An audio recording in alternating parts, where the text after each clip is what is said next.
ইলাহা ইল্লাল্লাহু মুহাম্মাদুর রাসূলুল্লাহ। জোরে সুরে বলি সাল্লাল্লাহু আলাইহি ওয়াসাল্লাম।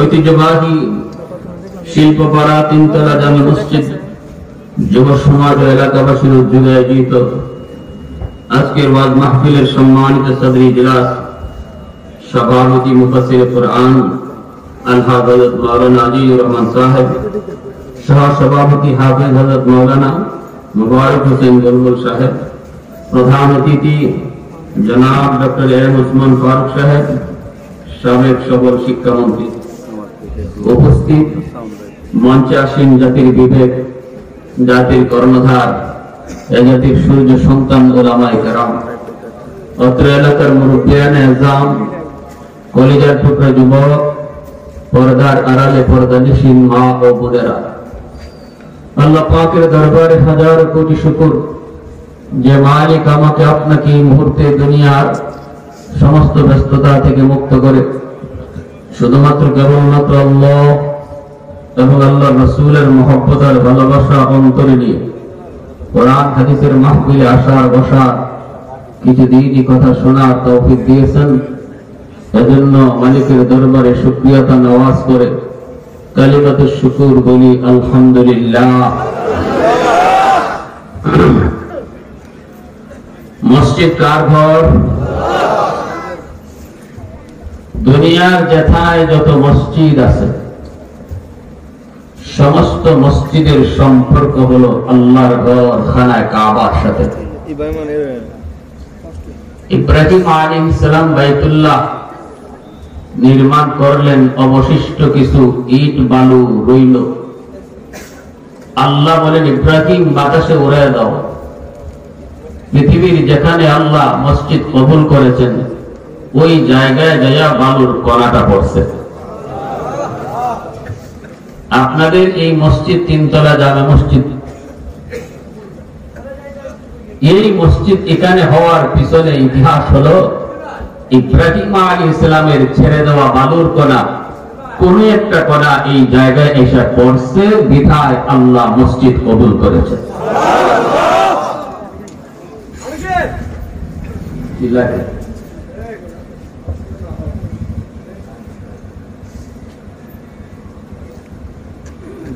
যে এলাকায় যে মসজিদ, এই আল্লাহর ঘর, এই ঘর এলাকার মানুষের কাছে এই মসজিদের কিছু পাওনা আছে। মসজিদও আমাদের কাছে পাওনা আছে, পাওনা। যদি মসজিদের পাওনা আমরা পরিশোধ না করি, কিয়ামতের ময়দানে মসজিদ এলাকার মানুষের বিরুদ্ধে আল্লাহর আদালতে মামলা দিবে। মসজিদ বলবে, আল্লাহ আমি তার প্রতিবেশী ছিলাম, আমার হক আদায় করে নেই। যার বিরুদ্ধে মসজিদ মামলা দিবে তার জন্য আল্লাহর আদালতে পার পাওয়া এত সহজ নয়। যারা মসজিদে আসবে, মসজিদে নামাজ পড়বে, জামাতে নামাজ আদায় করবে, তাদের দ্বারা মসজিদের হক আদায় হয়। আর যারা মসজিদে আসবে না, মসজিদে জামাতে নামাজ পড়বে না, তাদের দ্বারা মসজিদের হক নষ্ট হয়। কিয়ামতের মাঠে এই মসজিদ এই মানুষগুলির বিরুদ্ধে আল্লাহর আদালতে বাদী হয়ে মামলা দিবে। এজন্যই দাওয়াত ও তাবলীগের একটা জামাত পাকিস্তানের, এই পাকিস্তানের জামাতের আমির সাহেব নিজের একটা কারগুজারি বর্ণনা করেছেন। তিনি বলেন, আমরা পাকিস্তানের কোন একটা এলাকা, প্রত্যন্ত এলাকা দিয়ে যাচ্ছিলাম, তো একটা মসজিদ পেলাম, মসজিদে নামাজ পড়লাম, কিন্তু আশেপাশে কোনো বাড়িঘর দেখলাম না। তো আমরা সিদ্ধান্ত নিলাম এই মসজিদে আমরা রাত কাটাবো। কিন্তু পাশে একটা মাঠে কিছু ছেলে পেলে খেলাধুলা ছিল।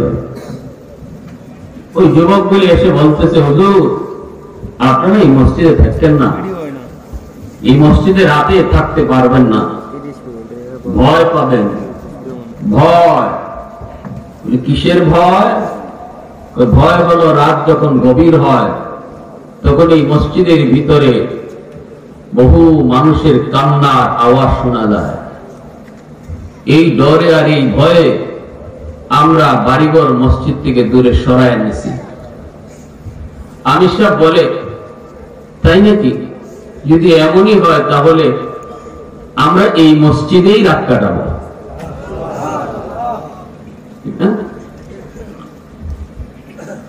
তো ছেলেপেলেগুলি তাদের যে কাজ সেটা বলে তারা চলে গেল। এশার নামাজ পড়ার পর খাওয়া দাওয়া হলো। আমির সাহেব পরামর্শ বসলেন কি করা যায়, রাত কিভাবে আমরা কাটাবো। যেহেতু এমন একটা খবর পেয়েছি, সাথীরা বলতেছে, হযরত আমরাও আপনার সাথে রাত কাটাই। আমির সাহেব বলেন, না তোমরা ঘুমাও আর আমি বসে বসে জিকির করে রাত কাটাবো। দেখি গভীর রাতে কিসের কান্নার আওয়াজ। আমার ভাইয়ের বন্ধুরা, যুবক একটু দিলটা নরম করে কথাগুলি বুঝো। সাথী সঙ্গীরা তারা বিছানা করে শোয়ার অবস্থানে চলে গেল। আমির সাহেব একা একা তিনি আল্লাহ পাকের জিকিরে মগ্ন। কিন্তু এমন সংবাদ শোনার পর বলেন তো কারো কোনো ঘুম আসবেনি? বিছানায় সবাই শুয়ে আছে কিন্তু কারো কোনো ঘুম নাই, টেনশন টেনশন। রাত যখন 12টা বেজে যাবে সবাই টের পেল ছোট মানুষের কান্নার আওয়াজের মতো। বাচ্চা যেভাবে ফুফায় ফুফায় কাঁদে এইভাবে কান্নার আওয়াজটা শুরু হলো। মসজিদের ভিতরে কান্নার আওয়াজ। এই আওয়াজে সব সাথী সঙ্গী তারা বিছানা থেকে উঠে ভয় পেয়ে আমির সাহেবের কাছে এসে জড়ো হয়ে গেল। কান্নার আওয়াজ শুধু একজনের নয়, সময় যত যায় কান্নার আওয়াজের সংখ্যা তত বাড়ে। একটা পর্যায়ে আমির সাহেব বলে, শুনো, এই কান্নার সাথে যদি আমাদের পাল্লা দিতে হয় তাহলে জিকিরের আওয়াজও বাড়ায় দাও। একদিকে কান্নার আওয়াজ আর একদিকে জিকিরের আওয়াজ, দুই আওয়াজের মধ্যে মোকাবেলা শুরু হয়ে গেল। কান্নার আওয়াজ যতই বাড়ে তারা ততই জিকিরের আওয়াজ বাড়ায়। জিকিরের আওয়াজ বাড়তে লাগলো বাড়তে লাগলো। একটা পর্যায়ে দেখা গেল আল্লাহর নামের জিকিরের আওয়াজে কান্নার আওয়াজ আস্তে আস্তে থেমে গেল। আমির সাহেব জিজ্ঞেস করে, কিসের আওয়াজ? কার কান্নার আওয়াজ একটু বলো। আওয়াজ আসলো মসজিদের ভিতরে। এ কোন জিনের আওয়াজ নয়, এটা কোন মানুষের কান্নার আওয়াজও নয়, এটা কোন জিনের আওয়াজও নয়, ফেরেশতাদের কান্নার আওয়াজও নয়। এই কান্নার আওয়াজটা হলো আল্লাহর ঘর মসজিদের কান্না। আমির সাহেব বলে, আমরাও তখন খেয়াল করেছি কোন একটা নির্দিষ্ট দিক থেকে কান্নার আওয়াজ নয়, মসজিদের দেয়াল থেকে কান্নার আওয়াজ বের হচ্ছে, মসজিদের দরজা থেকে কান্নার আওয়াজ বের হচ্ছে, মসজিদের জানালা থেকে কান্নার আওয়াজ, উপর থেকে কান্নার আওয়াজ, নিচ থেকে কান্নার আওয়াজ, ডানে বামে কান্নার আওয়াজ আমরা শুনতে পেয়েছি। এইবার বলে, কেন মসজিদ কেন কান্না করে? কান্না করে করে জবাব দেয়, এই মসজিদ বানানোর পর এলাকার মানুষ মসজিদের হক আদায় করে না গো, আল্লাহর মসজিদে এসে নামাজ পড়ে না। এজন্য রাত যখনই গভীর হয় মসজিদ আল্লাহ দরবারে ফুফায়া ফুফায়া কান্দে।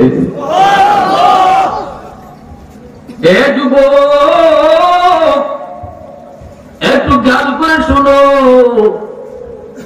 এই মসজিদ আল্লাহর ঘর। কিয়ামতের ময়দানে তোমার বিরুদ্ধে যদি আল্লাহর আদালতে মামলা দিয়ে যুবক, আল্লাহর আদালতে মসজিদের মামলা থেকে রেহাই পাওয়া সম্ভব না, কারণ এটা আল্লাহর ঘর, আল্লাহর ঘর। এজন্য বলি, এ যুবক শোনো, আমার নবী, রহমতের নবী, মায়ার নবীকে আল্লাহ পাক যতগুলি বিধি বিধানের আদেশ দিয়েছেন, সবগুলি বিধি বিধান জিব্রাইল মারফতে আল্লাহ পাক দিয়েছেন।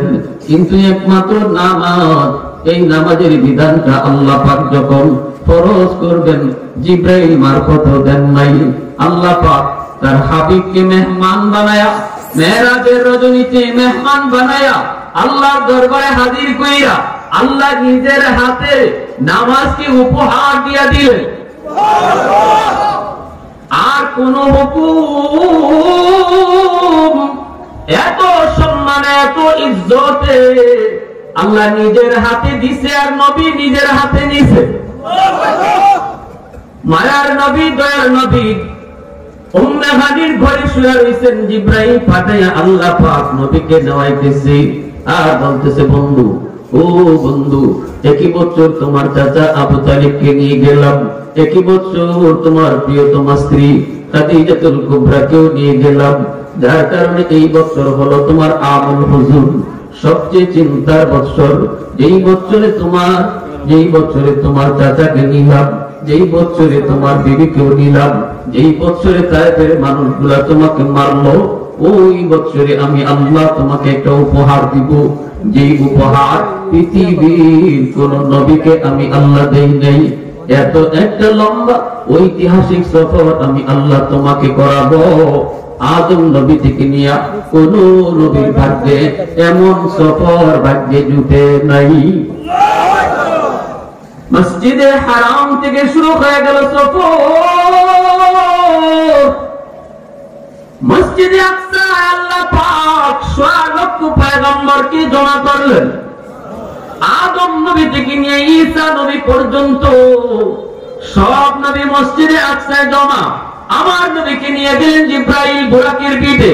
সব নবীর সাথে পরিচয় পর্ব শেষ হলো, আহলান সাহলা বলে সবাই নবীকে সুস্বাগতম জানালো। এরপরে আল্লাহ জিব্রাইল, বুরাক তুমি বেঁধে রাখো পাথরে। জিব্রাইল বুরাকটাকে বাঁধলেন। আল্লাহ বলে, জিব্রাইল পাথরে উঠে আযান দাও, আযান। জিব্রাইল পাথরে উঠে আযান দেয়, আল্লাহু আকবার, আল্লাহু আকবার, আশহাদু আল্লা ইলাহা ইল্লাল্লাহ, আশহাদু আন্না। বলেই জিব্রাইল থেমে গেলেন, নাম বলেন না। আল্লাহ কই, জিব্রাইল থামছো কেন? জিব্রাইল কই, মালিক থামবো না তো কি? আদম নবী থেকে নিয়ে সব নবী এই জায়গায় জমা। আযানে আমি কোন নবীর নাম নেব? আদম নবীর নাম নিব, নাকি নূহ নবীর নাম নিব, নাকি মুসা, ঈসা, ইব্রাহিম, নাকি তোমার বন্ধুর নাম নিব? আল্লাহ পাক কইরে, জিব্রাইল কি প্রশ্ন করেছো তুমি? আমি আল্লাহ আমার বন্ধুকে আজকে প্রধান অতিথি বানাইছি। সকল নবী হলো আজকে তার পিছনে মুক্তাদি, আর আমার বন্ধু হবে আজকে মসজিদে আকসার ইমাম। যেখানে আমার বন্ধুকে আমি আল্লাহ ইমাম বানানোর সিদ্ধান্ত নিয়েছি, ওই জায়গায় তুমি কেমন করে বলো কোন নবীর নাম নিবা? জিব্রাইল দেরি করো না, তাড়াতাড়ি করে আমার বন্ধুর নাম ঘোষণা করো। যেই মাত্র আল্লাহ পাকের আদেশ পেয়ে গেলেন, জিব্রাইল আযানের মধ্যে আমার আপনার নবীর নাম আযানে ঘোষণা করলেন। আল্লাহু আকবার, আল্লাহু আকবার, আশহাদু আল্লা ইলাহা ইল্লাল্লাহ, আশহাদু আন্না মুহাম্মাদান রাসূলুল্লাহ। যুরাকুম সাল্লাল্লাহু আলাইহি ওয়াসাল্লাম। পৃথিবীতে এমন কোন টাইম যায় না রে যুবক, যে সময়টাতে আমার আল্লাহর নামের সাথে আমার নবীর নাম দুনিয়াতে উচ্চারণ হয় না। বাংলাদেশের মুয়াজ্জিন যেই মাত্র নবীর নাম শেষ করে, ভারতের মুয়াজ্জিন শুরু করে, ভারতের মুয়াজ্জিনরা মাত্র শেষ করে, পাকিস্তানের মুয়াজ্জিনরা মাত্র শুরু করে, পাকিস্তানের মুয়াজ্জিনরা মাত্র নবীর নাম আজানে বলে শেষ করে, আফগানের মুয়াজ্জিনরা শুরু করে। এইভাবে তামাম পৃথিবীর সময়টাকে আল্লাহ সেট করেছেন। একটা টাইম বাদ যায় না যেই টাইমে এই জমিনে আল্লাহ নামের সাথে আমার আপনার নবীর নাম উচ্চারণ হয় না। তাকবীর মে কালমা মে নামাজু বিআযা মে, तकबीर में कलमा में नमाज़ों में यज़ा में है नाम इलाही से मिला नाम मोहम्मद, है नाम इलाही से मिला नाम मोहम्मद। फरमाते हैं आदम को मुझे कुंदतरी में लगा हुआ तू बाब मिला नाम मोहम्मद, लगा हुआ तू बाब मिला नाम मोहम्मद। महबूब ने कहा सल्ले अला नाम मोहम्मद, आंखों की दिया दिल की जिला नाम मोहम्मद, आंखों की दिया दिल की जिला नाम मोहम्मद। मुसलमाনের আওয়াজে বলো আল্লাহু আকবার, আরো জোরে আল্লাহু আকবার। আযানের পর্ব শেষ হয়ে গেল, এইবার আল্লাহ কয় জিবরাইল সব নবীকে বলো মসজিদে আকসায় যেন কাতার বন্দী হয়। সব নবী মসজিদে মসজিদে আকসার ভিতরে কাতার বন্দী হয়ে গেলেন। সামনের কাতারে জলিলুল কদর পয়গম্বর আদম নবী থেকে নিয়ে সম্মানিত সকল নবী সামনের কাতারে, আমার আপনার নবীও সামনের কাতারে, জিবরাইল আমিনও সামনের কাতারে। আল্লাহ কয় জিবরাইল ইকামত দেওয়া শুরু করে দাও। জিবরাইল আমিন ইকামত দেওয়া শুরু করে দিলেন। ইকামত শেষ হয়ে গেল। নবীজি জিজ্ঞেস করে ভাই জিবরাইল ইকামত তো শেষ, ইমাম কই? ইমাম কে হবে? ইমামের জায়গা তো খালি। জিবরাইল আমিন আমার আপনার নবী হাত মুবারকে আস্তে করে ধইরা মুস্কি হাসি দিয়া কয় নবী গো, আজকে এত বড় আজিমুস শান জামাতের ইমামতি আল্লাহ পাক শুধু আপনাকেই দান করেছে। সকল নবী নবীর পিছনে আর আমার আপনার নবী নবী সকলের সামনে, ঠিক কিনা জোরে বলেন? সবাই বলেন মুক্তাদি। আদম পয়গম্বর তিনিও মুক্তাদি, নূহ পয়গম্বর তিনিও মুক্তাদি, ইব্রাহিম খলিল তিনিও মুক্তাদি, মুসা নবী তিনিও মুক্তাদি, ঈসা নবী তিনিও মুক্তাদি। আমার আপনার নবী শুধুমাত্র ইমাম। জোরে বলুন আল্লাহু আকবার। ऐ हबीबे किबरिया तुम पर सलाम, ऐ हमारे दिलरुबा तुम पर सलाम, ऐ हबीबे किबरिया तुम पर सलाम, ऐ हमारे दिलरुबा तुम पर सलाम। मस्जिदे अक़सा में जुमला अंबिया, मस्जिदे अक़सा में जुमला अंबिया मुक़्तदी थे और बिहा तुम मुक़्तदा, मुक़्तदी थे और बिहा तुम मुक़्तदा। मुसलमाনের আওয়াজে কোন আল্লাহু আকবার, আরো জোরে আল্লাহু আকবার। আমার নবী রহমতের নবী ইমাম হলেন, সকল নবী তারা মুক্তাদি হলেন। নামাজের পর্ব শেষ হলো, আল্লাহ পাক নবীকে নিয়ে উর্দু আকাশে রওনা করাইলেন। এইদিকে ঘটে গেল আরেক ঘটনার যুগ। রোম সম্রাটের কাছে নবীজি কালেমার দাওয়াত পাঠাইছিলেন। রোম সম্রাটের কাছে নবীজি চিঠি হাজির। রোম সম্রাট কয় মুহাম্মদ কেমন মানুষ, ভালো মানুষ নাকি মন্দ মানুষ, খারাপ মানুষ নাকি ভালো মানুষ, সত্য বলে নাকি মিথ্যা বলে, এটা বোঝার জন্য আরবের কোন মানুষ মানুষ রোম দেশে আসেনি, তোমরা একটু খোঁজো। তালাশ করে করে তারা পেয়ে গেল মক্কার একজন লিডার, নাম হলো আবু সুফিয়ান। এই আবু সুফিয়ান নবীজির চরম দুশমন, চরম দুশমন। যতই দুশমন হোক কিন্তু বেশি কিছু বলতে পারবো না, কারণ তিনিও পরে কালেমা পরে মুসলমান হয়ে নবীর সাহাবী হয়ে গেছে। আমার নবী, রহমতের নবী, মায়ার নবী, পবিত্র একজন বিবির নাম হলো উম্মে হাবিবা। ওই উম্মে হাবিবার বাবা হলেন আবু সুফিয়ান। আবু সুফিয়ান তখনও মুসলমান হন নাই, নবীজির কঠিন থেকে কঠিন একজন দুশমন। আবু সুফিয়ানকে রোম সম্রাট তালাশ করে নিয়ে আসলো, রাজদরবারে জিজ্ঞেস করে বাড়ি কই? কই বাড়ি মক্কায়। মুহাম্মদকে চিনি?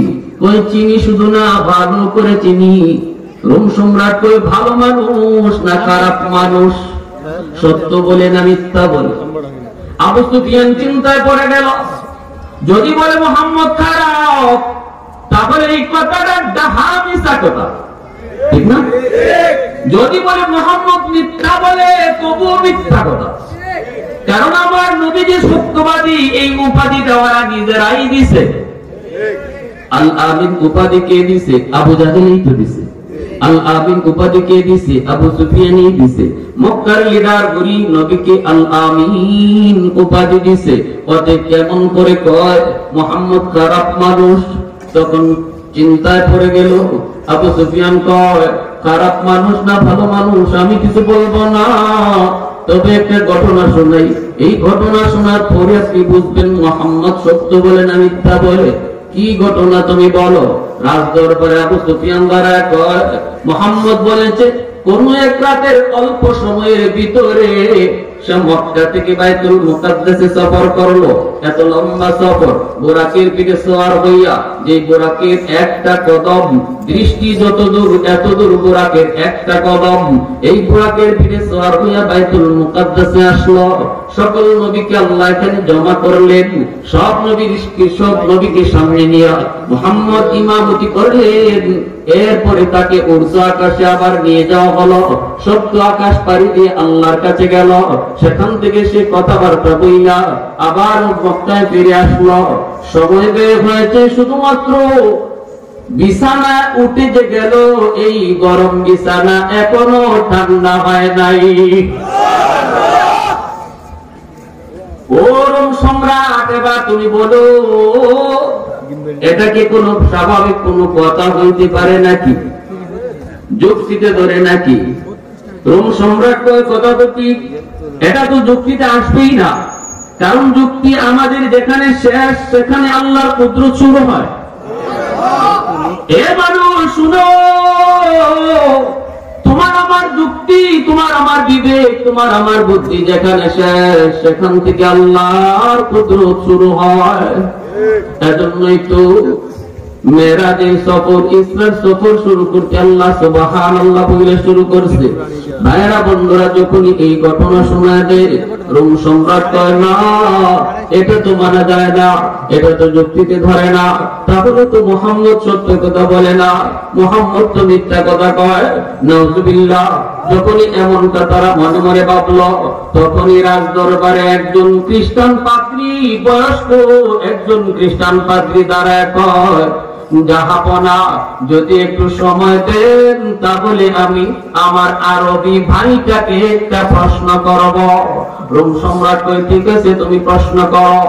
রোম সম্রাটের অনুমতিতে ওই খ্রিস্টান পাদ্রী আবু সুফিয়ানকে লক্ষ্য করে কয় ভাইরে একটু বলো তো, মুহাম্মদ যেদিন তিনি বাইতুল মুকাদ্দাসে আসছেন বলছেন, আবার আল্লাহর কাছে গেছেন, ওই রাতটা কোন রাত তোমার মনে আসেনি? আবু সুফিয়ান কয় মনে থাকবে না কেন? এই রাত হলো গেল রজব মাসের 26 তারিখ দিবাগত রাত, শবে মেরাজ। ওই রাতে এই ঘটনা ঘটছে। যেই মাত্র রাতের কথা কয়, সাথে সাথে ওই খ্রিস্টান পাদ্রী কয় যদি এটা ওই রাত্রের ঘটনায় হয় তাহলে আমি নিজে এর জ্বলন্ত সাক্ষী।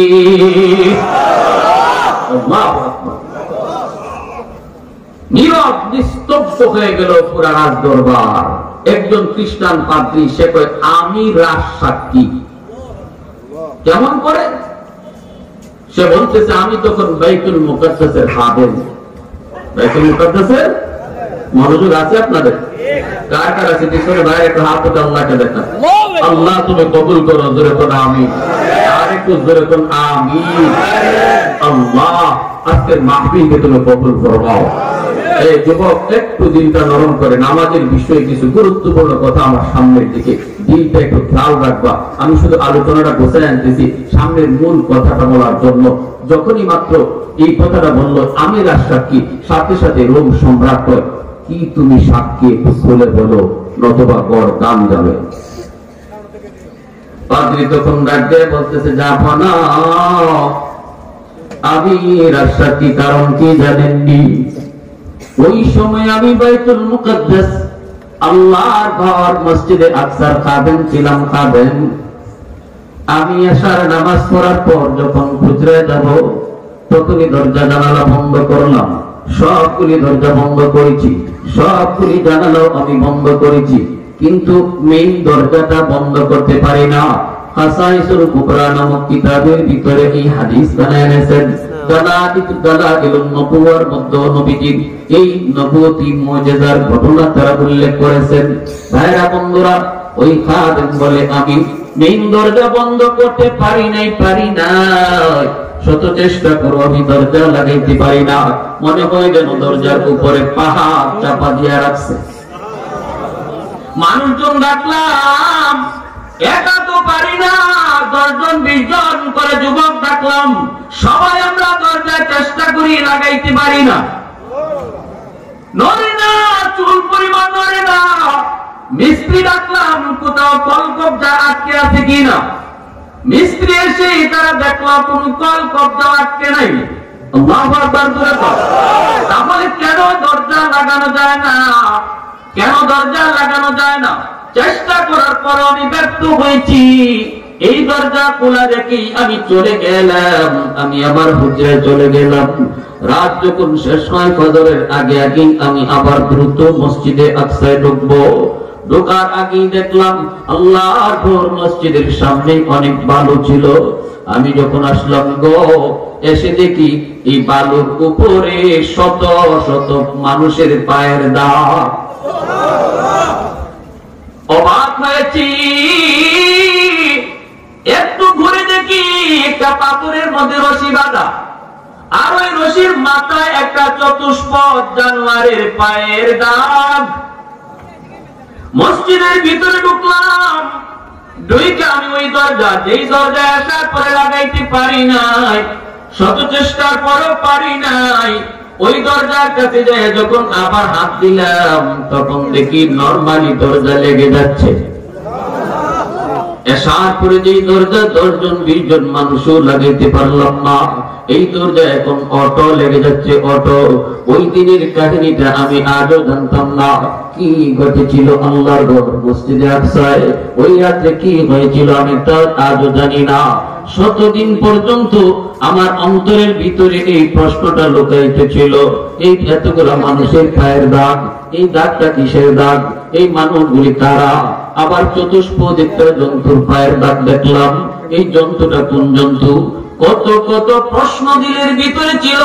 জাহাপনা, আজকে আমার আরবি ভাইয়ের কথা, আমার প্রশ্নের জবাব পেয়ে গেছি। আমার বুঝ হয়ে গেছে ওই রাত্রে মুহাম্মাদুর রাসূলুল্লাহ তিনি মসজিদে আকসায় এসেছিলেন, আর আল্লাহ পাক সব নবীকে এখানে জমা করেছিলেন। নবী ইমাম, সব নবী মুক্তাদি, এজন্যই মসজিদের দরজা আমি লাগাইতে পারি নাই। আল্লাহ পাক রব্বুল আলামিন দরজা আটকায় দিয়েছে, দরজা লাগাইতে পারি নাই। আর ওই যে একটা জন্তুর পায়ের দাগ দেখলাম, ওই জন্তুটাই ছিল মূলত বুরাক। অতএব জাহাপনা, এতদিন পর্যন্ত আমি ছিলাম খ্রিস্টান ধর্মের মানুষ। এই মুহূর্তে আমি রাত দরবারে ঘোষণা দিচ্ছি, আজ থেকে আমি মুহাম্মদুর রাসূলুল্লাহ ধর্ম গ্রহণ করে কালেমা পড়ে মুসলমান হয়ে গেলাম। মুসলমানের আওয়াজে সুবহানাল্লাহ, আরো জোরে সুবহানাল্লাহ। আমার নবীকে উর্দু আকাশে নিয়ে যাওয়া হয়, আল্লাহ দরবারে হাজির করা মাত্রই আল্লাহ পাকের কাছে নবী আবদার করে, আল্লাহ চলে তো যাব, আমার উম্মতের জন্য কি দিবা? আমি তো তোমার সাথে কথা বললাম, উম্মত কেমন করে কথা বলবে? আল্লাহ কই বন্ধু নামাজ দিলাম, নামাজ, এই নামাজ হলো তোমার উম্মতের মেরাজ। নামাজ, নামাজ হলো তোমার উম্মতের মেরাজ। মায়ার নবী, দয়ার নবী, তিনি এই নামাজ 50 ওয়াক্ত নামাজ নিয়ে নবী চলে আসবেন। নবীজি চলে আসবেন, মনের ভিতরে বড় আনন্দ। তিনি শুধু নেন নাই, উম্মতের জন্য হাদিয়া লইছেন, আল্লাহর কাছ থেকে হাদিয়া লইছেন। নবী তো উম্মতের পাগল, কিন্তু এই খবর নাই 50 ওয়াক্ত নামাজ আমাদের জন্য কঠিন হয়ে যাবে। নবীজি নিয়ে আসবেন। আল্লাহ কইলেন বন্ধু তুমি বলো, নামাজি নামাজে দাঁড়াইলে আমার সাথে কথা কয়। এজন্যই তো মুসা নবী বলেছিলেন, তোর পাহাড়ে আল্লাহ, আমি তো তোর পাহাড়ে তোমার সাথে কথা বলি, তুমি কি আমার পরে আর কারো সাথে কথা বলবা নাকি? তুকাল্লিমু মাই হাল তুকাল্লিমু আহাদান গায়রি। আল্লাহ কই মুসা বলবো, তোমার পরেও একটা উম্মতের সাথে আমি আল্লাহ কথা বলবো। মুসা তুমি সে কেমনে কথা কও? তোমার মাঝে আমার মাঝে পর্দা আছে, বাইনি ওয়া বাইনাকা হিজাব, কিন্তু সায়াতি উম্মাতুন, এমন একটা উম্মত আসতেছে রে মুসা, যে উম্মতের সাথে আমি আল্লাহ কথা বলবো, লাইসা বাইনি ওয়া বাইনাহুম হিজাব, যাদের মাঝে আর আমার মাঝে কোনো পর্দা থাকবে না। মুসা আল্লাহ কেমনে কথা কইবা? আল্লাহ কই মুসাল্লি ইউনাদি রাব্বা, যখনই আমার বন্ধুর উম্মত নামাজে দাঁড়াবে তখনই কথা বলবো। ও যুবক, নামাজি নামাজে কার সাথে কথা কয়? একটু জোরে আওয়াজ দিয়া কও না, কার সাথে? যখনই নামাজি কয় আলহামদু, সমস্ত প্রশংসা আল্লাহ পাক, তখন কয় লিমানিল হাম, কার প্রশংসা করো? নামাজি কয় লিল্লাহ, আল্লাহর। আল্লাহ তখন নিজে পরিচয় না দিয়া কয় মানিল্লাহ, কে তোমার আল্লাহ? কয় রাব্বিল আলামিন, যিনি রব্বুল আলামিন। আল্লাহ পাক নামাজিরে আবার কয় মানির রব্বিল আলামিন, কে তোমার রব? নামাজি কয় আর রহমান। আল্লাহ কয় কে রহমান? নামাজি কয় আর রহিম। আল্লাহ কয় কে রহিম? তখনই নামাজি কয় মালিক ইয়াউমিদ্দিন, যিনি কিয়ামত দিবসের মালিক। তখন আল্লাহ পাক নিজের পরিচয় দিয়া দেয়। আল্লাহ কই বান্দা, এতক্ষণ তুমি যার প্রশংসা করেছো, এতক্ষণ তুমি যারে আল্লাহ বলেছো, এতক্ষণ তুমি যারে রব বলেছো, এতক্ষণ তুমি যারে রহমান রহিম বলেছো, আমি বরং সেই আল্লাহ। আল্লাহর পরিচয় পাওয়ার পর নামাজি তখনই আল্লাহকে সম্বোধন করে কথা কয়, ইয়াকা নাবুদু ওয়া ইয়াকা নাস্তাঈন। এখন কিন্তু ভাইরা বন্ধুরা সম্বোধন করা হয়েছে, এখন কিন্তু আর থার্ড পারসন নাই, এখন সরাসরি ফার্স্ট পারসনে কথা বলতে শুরু হয়েছে। থার্ড পারসনে এতক্ষণ কথা ছিল আল্লাহ কেডা, রহমান কেডা, রব কেডা।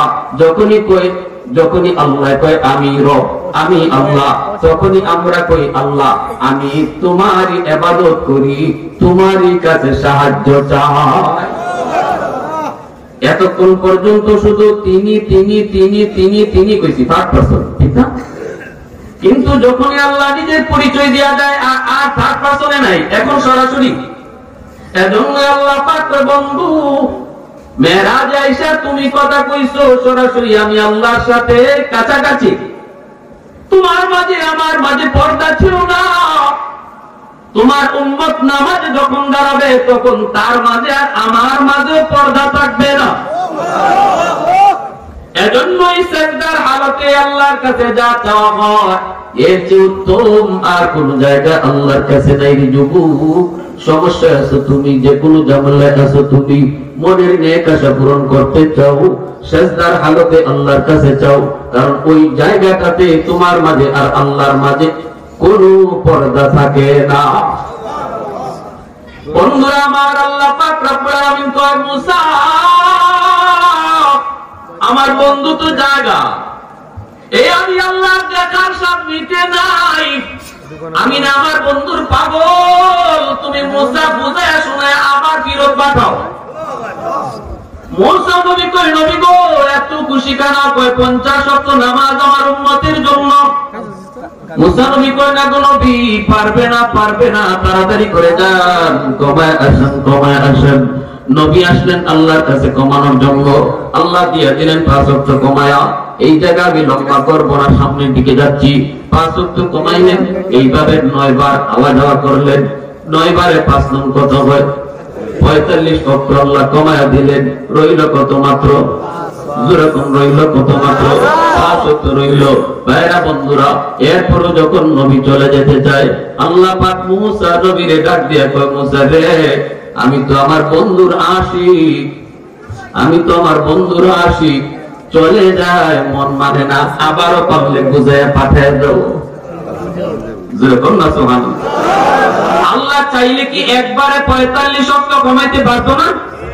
হ্যাঁ, আল্লাহ চাইলে 50 থেকে 45 একবারেই তো কমাই দিতে পারতো। 9 বার নেওয়াইলো কেন? 9 বার নেওয়াইছে বন্ধুকে দেখার স্বাদ মিটে না। সুবহানাল্লাহ। যখন বন্ধুকে বারবার দেখতে মন চায়, এজন্য আল্লাহ নেওয়ায় বারবার, নেওয়ায় বারবার। 5 বার হয়ে যখন নবী ফিরত যায়, তখন আল্লাহ কয়, মুসা পারলে আবার পাঠাও। নবী কয়, না ভাই মুসা, আমি আর যাব না, আর যাব না, রইছে মাত্র 5 ওয়াক্ত। যতবার গেলাম আল্লাহ ততবার 5 ওয়াক্ত করে কমায়, এখন যাব কোন মুখে? রইছে তো মাত্র 5 ওয়াক্ত। মুসা নবী তো জানে আল্লাহ কইছে গেলে পরে কিছু না কিছু নবী পাইবই, কারণ আল্লাহ তো ইশারা দিয়ে নেওয়াইতেছে। মুসা নবী কয়, না গো নবী যান, কিছু না কিছু পাইবেন, কিন্তু বুদ্ধি শিখায় দেই, এইবার গিয়ে কইবেন আল্লাহ 9 বার আইছি, 9 বার কইছি আমি কেন আইছি, এইবার আমি কইমু না আমি কেন আইছি, এইবার তুমি কও আমি কেন আইছি। কি রে ভাই, সুবহানাল্লাহ, জোরে কও। আল্লাহ কয়, বন্ধু আবার কেন আইছো? নবী কয়, আমি কইমু না আপনি কোন। আল্লাহ কয়, বন্ধু টেনশন করো না, এই 5 ওয়াক্ত তোমার উম্মতের জন্য বেশি কষ্ট হবে না রে বন্ধু। যাও তুমি 5 ওয়াক্ত নিয়ে যাও, তোমার উম্মত 5 ওয়াক্ত নামাজ কেমনে পড়বে এটার জিম্মাদার আমি আল্লাহ হলাম। আমি আল্লাহ নিজে মসজিদ থেকে ডাইকা ডাইকা ওরে নামাজ পড়ায় নিব। মসজিদের মিনার থেকে মুয়াজ্জিন নয়, আল্লাহ নিজে তোমারে ডাকতেছে। আল্লাহু আকবার, জোরে কও আল্লাহু আকবার, আল্লাহু আকবার, আল্লাহু আকবার, আল্লাহু আকবার। আল্লাহ মহান, আল্লাহ মহান। আমার দোকানদারি বড় নয়, আমার আল্লাহ বড়।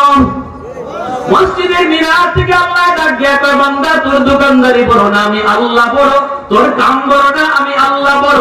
তোর বন্ধু বড় না, আমি আল্লাহ বড়।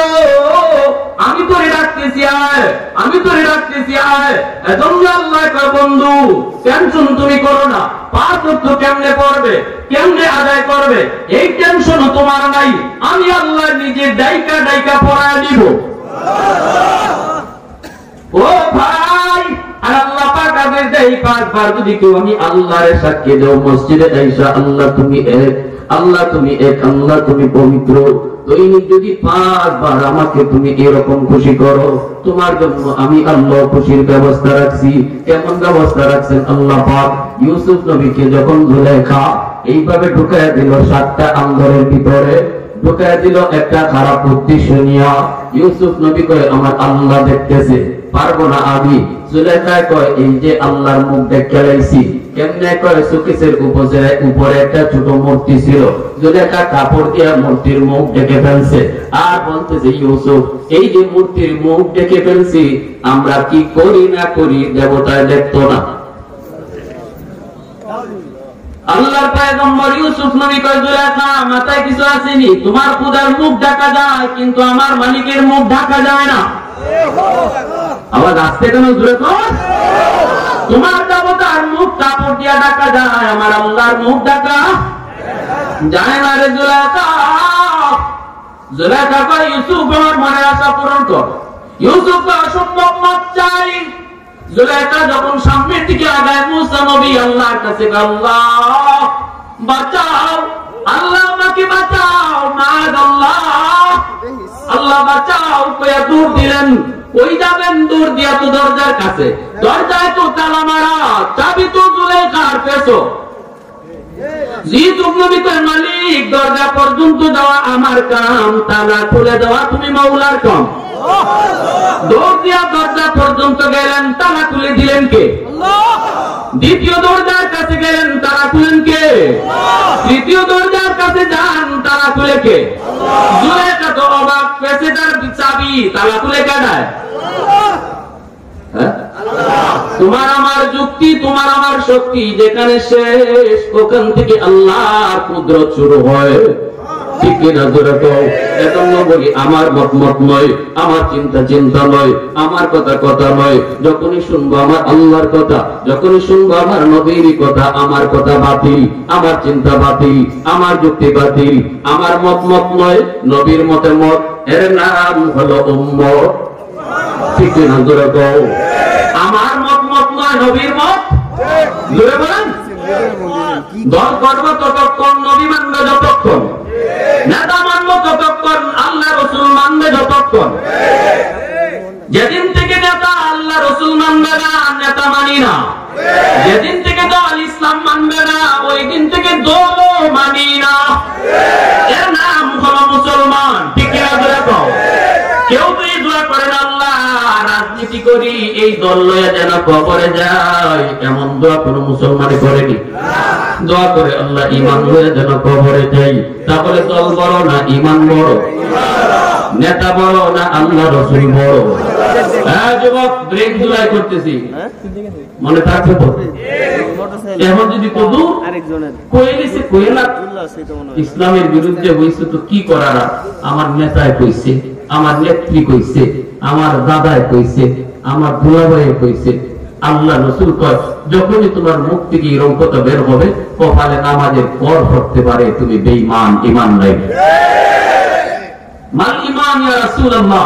ইযা সাররাতকা হাসানাতুকা ওয়া ইযা সাআতকা সাইয়্যাতুকা ফাআনতা মুমিন, ফাআনতা মুমিন। আল্লাহর সাথে লড়াই করবা। আল্লাহর সাথে লড়াই করে নমরুদ টিকছে, ফেরাউন টিকছে, তো নব্য ফেরাউনও টিকবে না, কেউ টিকবে না। ঠিক কিনা? এদেশের মানুষ তো দেখছে। ঠিক কিনা? মোকাবেলা সবার সাথে করা যায় না, আগুন নিয়ে খেলা যায় না, আগুন নিয়ে খেলা যায় না।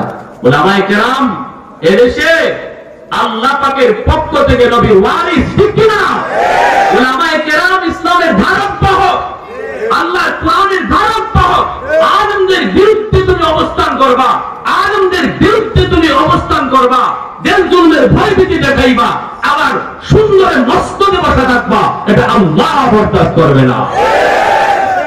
আরে হাজিরিন, এজন্য বলি যেই মাত্র দেখা যায় আমার ভাইয়েরা জুলেখা বারবার পিছনে দৌড়ে ইউসুফ আলাইহিস সালাম সামনের দিকে যাইতেছেন, 7টা গেট পাড়ি দিয়ে যখন গেলেন গা, জুলেখা পিছনে আর অবাক হয়ে ঘটনা কি, সাবি আমার খুঁজো ইউসুফের দরজা খুলে কেমনে? যাইতে যাইতে যখন শেষ সীমানা গেল, যে ইউসুফ আলাইহিস সালামের পিছনে জামা পিছনে টান দিচ্ছেন, টান দিতেই জামা ছিঁড়ে গেছে গা, আর একবার সামনে জুলেখার জামার সামনে।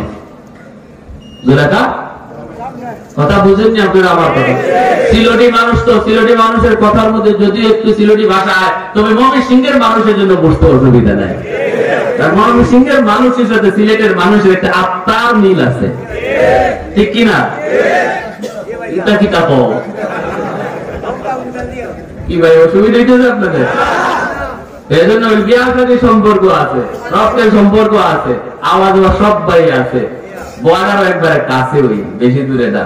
আপনাদের এইদিকে পার হইলে কি করে চামড়া বন্ধ পার হয়ে গেলে তো আমরা আজমিরি, হ্যাঁ আজমির হইলো আমার জেলা, হবিগঞ্জ জেলা। এই দিক দিয়ে গেলে তো আমার মনে হয় যে আমি কয়েক ঘন্টায় দেখতে পারি, কিন্তু বাড়ির দেখতে আমার দুনিয়া ঘুরে। ঠিক না? ও ভাইরা, যে কথা বলতেছিলাম, জুলেখার স্বামী যখন সামনে হাজির, এখন তো জুলেখা পড়ছে দেখায় না, জামাইয়ের সামনে ধরা। জামাই কয় ঘটনা কি তোরা দৌড়ছে? জুলেখা তখন কেমন চালাকের চালাক, মহিলা কয় তুমি ঘরে পালতে আনছো, এত মায়া করে পালতেছো, দেখছো কি করছে ষড়যন্ত্র। কি ভাই কথা কেন? আমি আপনার কথা আমি করি, বুঝছি আপনি কোনটা কইতেছে। মহিলাদের ষড়যন্ত্র বড় কঠিন, ঠিক না? হ্যাঁ, অল্পতে ভাষাই দিতে পারে, খালি একটা কইলেই তো। এবার কেউ তদন্ত করুক আর না করুক, বৈধ স্ত্রী লইয়া গেল যদি খালি কয়লেন কওয়ানি যায় যে না না এমনি গেছি ঘুরতে, এটাতেই শাস্তি, ঠিক কিনা? মুসা আলাইহিস সালামের বিরুদ্ধে যখন কইছে যে কারণে এই মহিলা তুমি কও তো, মুসা বেশি বাইরে গেছি গা, খালি উপর বড় ওয়াজ করে, একটু কইয়া দাও তো।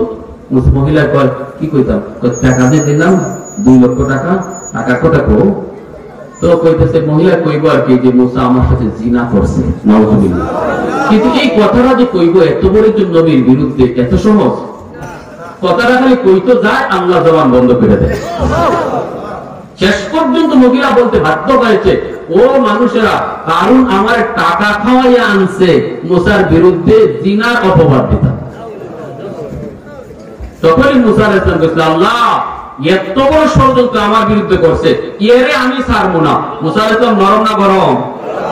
আল্লাহ আল্লাহ কারণে তুমি ধরবে না আমি ধরবো। আল্লাহ কয় মুসা তুমি ওই ধরো, আমি সাহায্য করবো। তখনই মুসা কই ইয়া আব খুজি, এ জমিনের ধর। তুই দেখোস কে জমিনে কামড় দিয়ে কারণে ধরছে। কারণে কয় ভাই মাপ চাই, বুঝে ফেলছি আমি ধরা গেছি। মুসা আলাইহিস সালাম তো কোনো মাপ চাওয়া নাই, জমিন ভালো করে ধর। এই যে ধরা শুরু করছে, জমিন খায় খায় বুক পর্যন্ত, যখন কারণের ভিতরে যায় মাটির নিচে, তখন কারণ মাটির নিচে দাববে আর কয় মুসা তুমি আমারে মাটির নিচে দাবাইয়া আমার সব সম্পদের মালিক হইতায়। মুসা আলাইহিস সালাম আল্লাহ ওর সম্পদ গুলি ওর সাথে দাবাইয়া দাও। চোখের সামনে সম্পদ দাবতেছে, এটাও কারণে দেখছে। ভাইরা বন্ধুরা, এজন্য বলছি মহিলাদের ষড়যন্ত্র খারাপ। জুলাইখা কয়ে উঠছে কি, তুমি যারা এতদিন মায়া করে পালতেছো, আজকে দেখছো তোমার বউর সাথে, তোমার স্ত্রীর সাথে সে অন্যায় করতে চাইছে। নাউজুবিল্লাহ। সম্পূর্ণ দোষটা ইউসুফ নবীর ঘাড়ে চাপায় দিল। ইউসুফ আলাইহিস সালাম বলতেছেন না আমি নির্দোষ, আমি ইকাম করি নাই। কিন্তু আজিজে মিসর জুলাইখার স্বামী কয় তুমি তো আমার বউর রুমে তুমি ঢুকছো। সন্দেহ আসেনি না কে কার রুমে ঢুকছে? জুলাইখা কিন্তু ইউসুফ আলাইহিস সালামের ডাকে নিচে তার রুমে। এখন ইউসুফ আলাইহিস সালাম দুর্বল, ওই অবস্থায় কেমন করে বাঁচেন? ইউসুফ নবী কয় না এটা আমি করি নাই, আপনার স্ত্রী এমন ভাবে আমাকে নিয়ে অন্যায় করতে চাইছি, আমি প্রাণে বাঁচায় দৌড় দিয়ে বের হয়ে আসছি। এখন জুলাইখার স্বামী কার কথা মানবো? বউয়ের কথা স্বীকার মানবো নাকি ইউসুফ নবীর কথা মানবো? এই অবস্থায় একটা ছোট্ট বাবু, ছোট্ট একটা দুধের বাচ্চা, এই দুধের বাচ্চা মার কুল থেকে আওয়াজ দিয়ে কয়, দুধের বাচ্চার জবান খুলে দিছে কে? দুধের বাচ্চার আওয়াজ দিয়ে কয়, ও আজিজে মিসর, এই মামলা ডিসমিস করতে হলে আমার সমাধান নাও।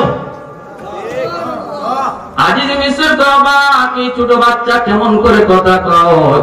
সাথে সাথে ছোট বাচ্চাটাই কথা কয় কোরআনের ভাষায়। আল্লাহ কয়ে দিছে, কয় তুমি একটু দেখো আজিজে মিসর, ইউসুফের জামা সামনের দিকে ছিঁড়া নাকি পিছনের দিকে ছিঁড়া? যদি সামনের দিকে ছিঁড়া হয় তাহলে বুঝবা ইউসুফ দোষী, আর যদি পিছনের দিকে ছিঁড়া হয় তাহলে বুঝবা জুলাইখা দোষী। ইউসুফ বাঁচার জন্য দৌড় দিছে, জুলাইখা পিছনে টান দিছে, তাহলে বুঝবা জুলাইখা দোষী। কত সুন্দর করে সমাধান বাচ্চায় শোনায় দিল, কে দোষী কে নির্দোষী দলিল প্রমাণের ভিত্তিতে বুঝাই দিতেছে। ডাইরেক্ট কয় নাই অমুকে দোষী অমুকে নির্দোষ বলে নাই। জুলাইখার স্বামী যখন জামা পরীক্ষা করে পিছনের দিকে ছিঁড়া পায়া, জুলাইখার স্বামী বুঝে গেল ইউসুফ নির্দোষ, জুলাইখা দোষী। এই ভাইরা বন্ধুরা, এই ঘটনায় ইউসুফ আলাইহিস সালামের পক্ষে সাক্ষী দিয়েছিল যে এই বাচ্চাটা ইউসুফ নবী যখন মিশরের প্রধানমন্ত্রী হন, খাদ্য গুদাম যখন আর অধীনে, চতুর্দিকে এরকম দুর্ভিক্ষ, জনগণ আসতেছে আর 1 কেজি 2 কেজি করে গম দিতেছেন, প্রত্যেকটি 1 কেজি করে দিতেছেন আটা। ইউসুফ তখন মিশরের প্রধানমন্ত্রী, ওই অবস্থায় প্রথমে ছিলেন খাদ্যমন্ত্রী, এরপরে হয়েছেন প্রধানমন্ত্রী। খাদ্যমন্ত্রী হওয়ার পর যখন তিনি খাবার দিতেছেন, এরকম ভাবে একজন করে আসতেছে, 1 কেজি করে আটা দিতেছেন। ওই বাচ্চাটা আজকে সে যুবক, ওই যুবক আইসে কয় আমাকে আরো আটা দাও। ইউসুফ নবী কয় তোমারে কেন আটা দিমু? ইউসুফ নবী তো আটার এখনো চিনেন নাই, কয় আমাকে আরো 1 কেজি দাও।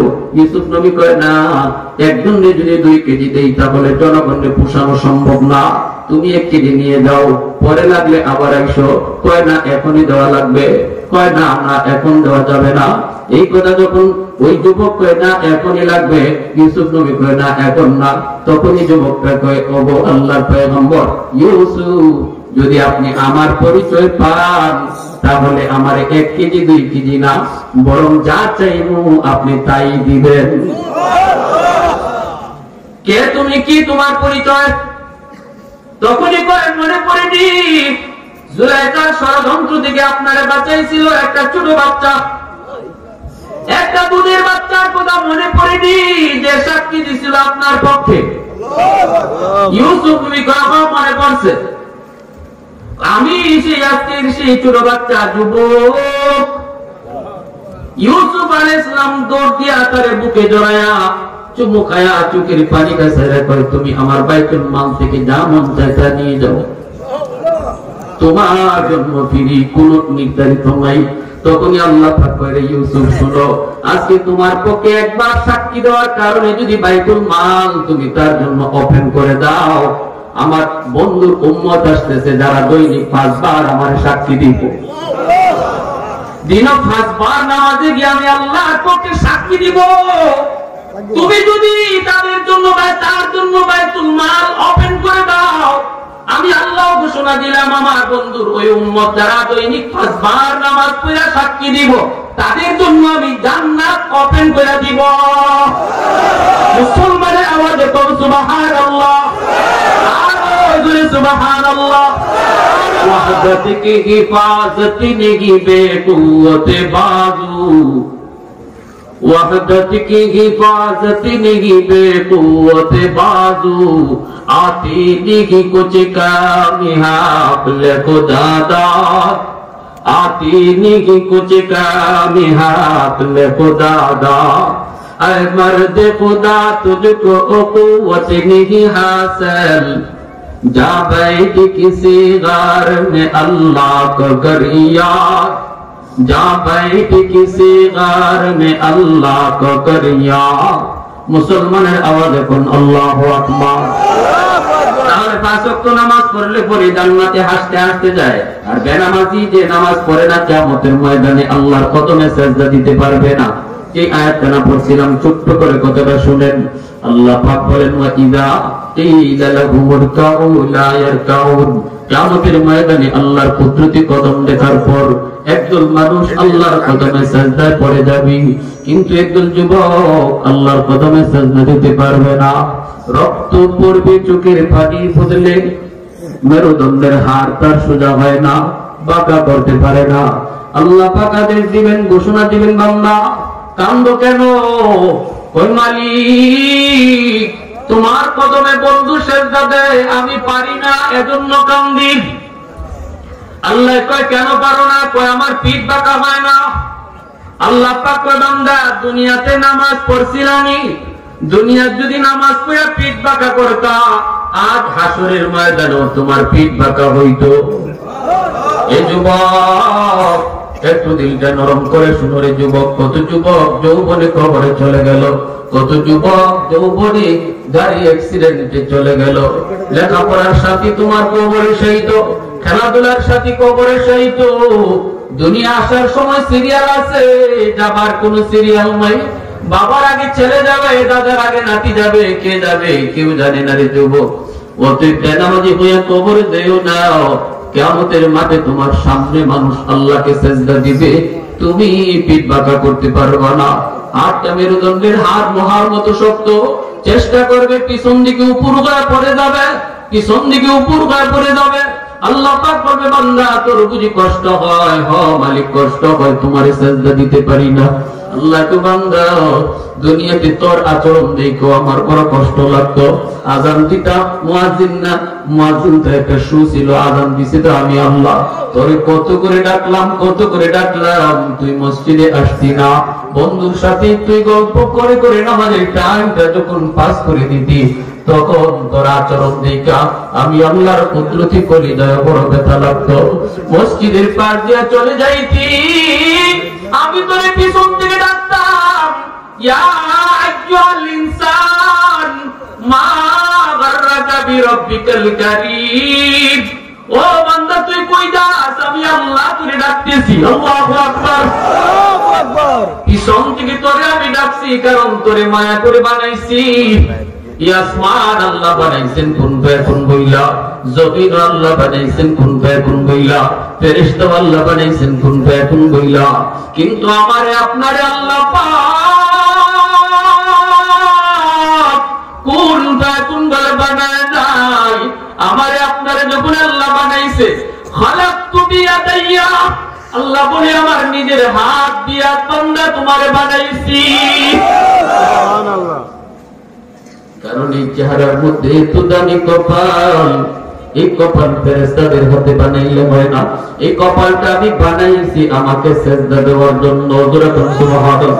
এই কপালটা আমি বানাইছি বান্দা তোরে আমার কদমে সেজদা দেওয়ার জন্য। এজন্য তুই যখন আমার সেজদা না দিয়া আযান শোনার পরও চলে যাইতি, ওই দিন তোর চলে যাওয়া দেখো আমার কুদরতি কলিজায় বড় ব্যথা লাগতো। আজ তুই কেমনে আমার কদমে সেজদা দিবি? দুনিয়ায় পিঠ বাঁকা করো নাই, এজন্য কিয়ামতের মাঠেও পিঠ বাঁকা হবে না। যুবক, দুনিয়ায় যদি আল্লাহর সামনে পিঠ বাঁকা করো, কিয়ামতের মাঠেও আল্লাহর সামনে তুমি পিঠ বাঁকা করবা। আর যদি না করো, আল্লাহ পাক কইব খুযুহু ফাগুল্লুহু সুম্মাল জাহিম সাল্লুহু সুম্মা ফি সিলসিলাতিন দারউহা ৭০ দিরান ফাসলুকু। আল্লাহ কইব এর ৭০ গজ জিঞ্জির দিয়া বাঁধো, এর হাতে পায়ে বেড়ি লাগাও, এরপরে এর জাহান্নামের ভিতরে ফেলাও। উলামায়ে কেরাম কত করে বুঝাইলো, এরপর সে বুঝ মানলো না। দাওয়াত তাবলীগ করার কত করে বুঝাইলো, এরপর বুঝ মানলো না। ওয়াজ মাহফিলের আওয়াজ কানে গেল, এরপর দিল নরম হলো না। একবার যদি মহিষা শুধু বলতি মালিক মালিক ভুল করেছি, আর জীবনে নামাজ ছাড়বো না, ভুল করেছি বাপমার কলিজায় ব্যথা দিয়া আর জীবনে ব্যথা দিব না, ভুল করেছি মুরব্বিদের সাথে বেয়াদবি কইরা আর বেয়াদবি করবো না। আল্লাহ পাক কই দিলে দিলে যদি আমারে কইতি, আমি আল্লাহ তোর দিলের কথা শুনতাম। চেয়ারম্যানকে শোনায় বলতে হতো না, এই ইমাম সাহেবকে শোনায় বলতে হতো না, দিলের কথা শুনে আমি তোর তওবা কবুল কইরা নিতাম। অতএব একটু হাত উঠে বলো, আজকের এই মজলিসে কে আছে এমন আল্লাহর কাছে হাতটা উঠাই দেব, আল্লাহ আর জীবনে তোমারে নারাজ করবো না, আর জীবনে কোনোদিন নামাজ ছাড়বো না, আর জীবনে মা বাবার কলিজায় ব্যথা দিব না, আর জীবনে মুরব্বিদের সাথে বেয়াদবি করবো না। তোমার জীবনের যত সফলতা বাপমার দোয়ার পিছনে, তোমার জীবনের যত সফলতা সব মুরব্বিদের দোয়ার পিছনে। ঠিক কিনা জোরে কও? আল্লাহ আমাদের হাতকে কবুল করো, মঞ্জুর করো। আয় আল্লাহ আজকের মাহফিলকে কবুল করো, মঞ্জুর করো। আয় আল্লাহ প্রতিটা যুবককে পাক্কা নামাজি দিনদার বানাও। সবাই বলেন আমিন, আর জোরে বলেন আমিন। ধন্য মায়ের ধন্য সন্তান এই যুবকগুলি, যে যুবকরা আজকে মাহফিলের আয়োজন করেছে, প্রতিটা যুবককে যেন আল্লাহ যৌবনে মসজিদমুখী বানায়। ওয়া আখির দাওয়ানা আনিল হামদুলিল্লাহি রাব্বিল আলামিন।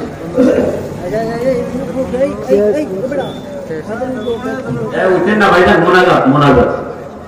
ইবাদতের মগজ হচ্ছে মোনাজাত, ইবাদতের মগজ হচ্ছে মোনাজাত। এজন্য অনুরোধ, কেউ মোনাজাত না করে দেয় না, হাত জোর করে বলছি, মোনাজাত হলো ইবাদতের মগজ।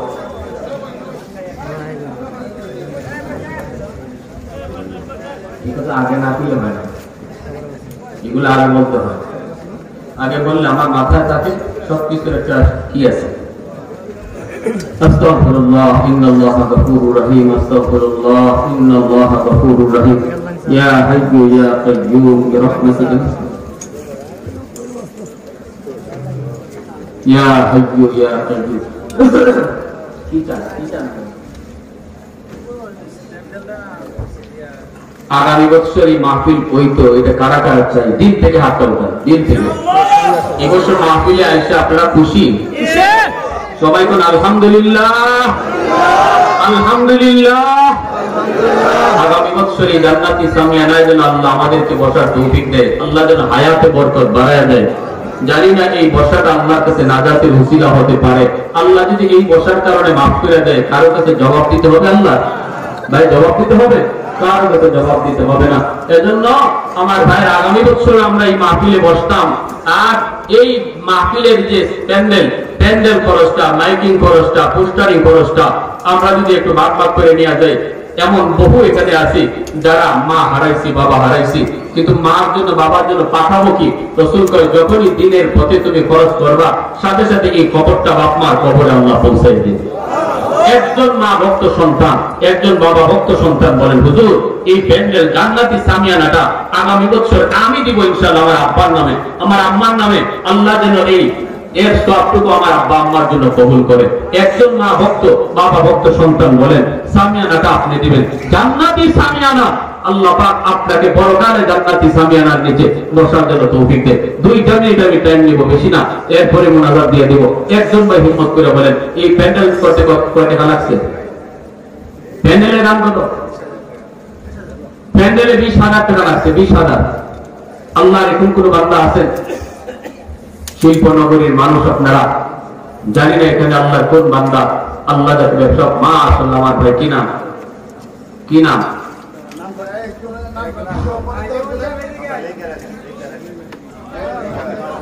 একটু দাঁড়ান। আল্লাহ পাকের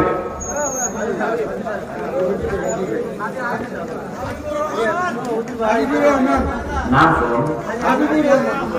আমাদের সভাপতি সাহেবের ভাই জনাব হাজী হাবিবুর রহমান সাহেব আগামী বছর জান্নাতি সামিয়ানা দিয়ে দিবেন। একটু জোরে করে মারহাবা, আরো জোরে মারহাবা। আল্লাহ হাজী সাহেবের হায়াতে বরকত দাও। আল্লাহ মা বাবার কবরে সন্তানের দানের খবর তুমি নগদ পৌঁছে দাও। একটু আমি কি করলেন কেন? আমি যদি আমার অন্য এক ভাইয়ের আব্বা আম্মার জন্য দোয়া করি, তখন আল্লাহ ফেরেশতাদেরকে বলে তোমরা তার বাপ মার জন্য দোয়া করো। ফেরেশতারা তখন আমার আপনার আব্বা আম্মার জন্য দোয়া করবে। তাহলে কি ভাই, আমরা কি আমি তুই আর লস না লাভ? আমি নাচতে কোন জোরে কইবেন তো ইনশাআল্লাহ। এই মাইকটা কত লাগছে? মাইকটা 15,000 টাকা। আমার হাজী সাহেবের মতো বহু হাজী সাহেব, বহু এরকম দানবী আল্লাহ দিন দিতে, মন দিতে এমন আছেন এখানে। আর একজন ভাই মাইকের খরচটা দিয়ে দিবেন। একটু হিম্মত করে বলেন, আল্লাহ তোমার বান্দা দিলের মধ্যে যে নিয়তটা লইয়া মাইকের খরচটা দিবে, আল্লাহ তার দিলে ওই নিয়তটা তুমি কবুল করো। যেরকম জোরে তো আমি মাইকের খরচটা একজনে দিবে। একজন ভাই হিম্মত করে, একজন 15,000 টাকা, বেশি না। একটু হিম্মত করে আল্লাহ তুমি কবুল করো, মঞ্জুর করো। তার জান আমারে বরকত দিও আল্লাহ, তার বিবি বাচ্চার হায়াতে বরকত দিও আল্লাহ। মা বাবা দাদা দাদি নানা নানি প্রত্যেক রুহের জন্য এই দানকে কবুল করো। কে আছেন ভাই? দ্বিতীয় একজন ভাই মাইকের খরচটা। মাশাআল্লাহ।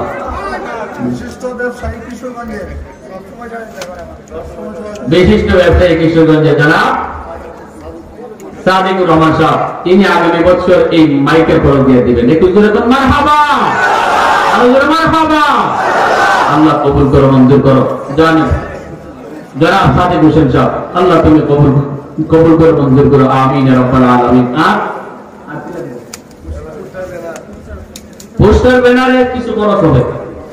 এই খরচটা 2-1 ভাই 5,000 টাকা করে দিলে পরে, 5,000 করে কয়েকজন ভাই বললে পরে খরচটা পাই। দেখছেন কইবার আগে আমার ভাই একজন খারাপ গেছে। পোস্টার প্রচার মানে এই কোরআনের মাহফিলের প্রচারটা ওনার টাকা দিয়ে হবে। কি নাম?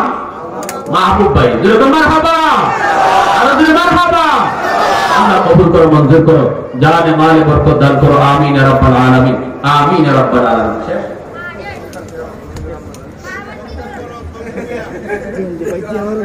কি কর হুজুর আপনারা খাওয়ারই লাগতো না, দিয়ে দিতেও লাগতো না। কি ভাই?